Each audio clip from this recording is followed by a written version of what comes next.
Hello viewers, welcome back to my channel. నేను ఇప్పుడు pre vaccine care గురించి చెప్పాలనుకుంటున్నా. నిన్నే మా పాపకు వ్యాక్సిన్ అయింది. అక్కడ తెలుసుకొని చూసిన విషయాలు కొన్ని మీతో షేర్ చేసుకోవాలనుకుంటున్నాను. ఫస్ట్ పాయింట్ ఏంటంటే, ఫస్ట్ మన పిల్లలకు వ్యాక్సిన్ వేయించే ముందు వాళ్ళకి ఫీవర్ లాంటిది, కోల్డ్ లాంటిది ఎలాంటిది లేకుండా చూసుకోవాలి. అంటే కోల్డ్ ఫీవర్ ఎక్కువ ఉంటే వాళ్ళు ఎలాగో వేయరు. కాకపోతే మనం ముందుగా వేయించాలంటే ముందు జాగ్రత్తలు తీసుకోవాలంటే వాళ్ళకి ఓవర్గా రాకుండా చూసుకోవాలి.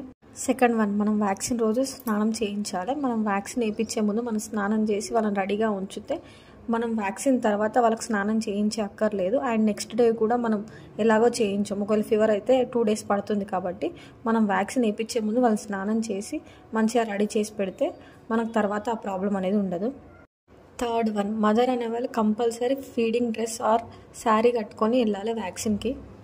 ఎర్లీగానే వెళ్తున్నాం కదా, ఆల్రెడీ మనం పాలిచ్చాం, వాళ్ళు గంట సేపటి దాకా ఉండగలుగుతారా అని మనం అనుకుంటే అది తప్పు. ఎందుకంటే అక్కడ ఎంత టైం పడుతుందో మనం చెప్పలేం. ఒక్కొక్కసారి పిల్లలకి ఎప్పుడు ఆకలిస్తుందో కూడా మనం చెప్పలేం. సో మనం వ్యాక్సిన్ తర్వాత గంటకు పాలు ఇవ్వాలి. సో ముందుగానే ఏడుస్తే ఏం చేయలేము. కొద్దిసేపే కదా ఏడుస్తుంది, అయిపోతుంది అని అనుకుంటే వేస్ట్. సో మనం ముందుగానే ప్రిపేర్గా ఉండాలి. అండ్ ఫోర్త్ వన్, మనం వ్యాక్సిన్ వేయించేటప్పుడు వాళ్ళని ప్రాపర్గా పట్టుకోవాలి.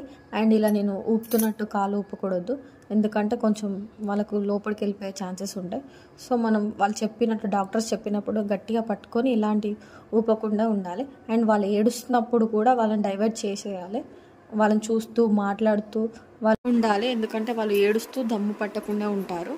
అండ్ లాస్ట్ వన్, మనం డాక్టర్స్ చెప్పింది వినాలి. డాక్టర్స్ చెప్పినట్టు ప్రికాషన్స్ తీసుకోవాలి. నేను ఇక్కడ మా పాపకి రెగ్యులర్ సిరప్స్ వేస్తున్నాను. ఏ సిరప్ డ్రాప్లర్ ఆ సిరప్లోనే ఉంచాలి, నేను అలానే ఇస్తాను. అండ్ సిరప్ వేసే ముందు తర్వాత వాటర్లో డిప్ చేసి క్లీన్ చేస్తాను. అండ్ వేడిని అయితే చాలా మంచిది, కానీ నేను నార్మల్ వాటర్తోనే క్లీన్ చేస్తాను. ప్రతిసారి ఇలానే చేస్తాను. ఏ సిరప్ అయినా ఓపెన్ చేసిన తర్వాతకి 1 month వరకే వాడాలి, అది కూడా ఒకసారి చూసుకోండి. ఆ సిరప్ పైన ఓపెన్ చేసిన డేట్ రాసుకోండి. Happy parents.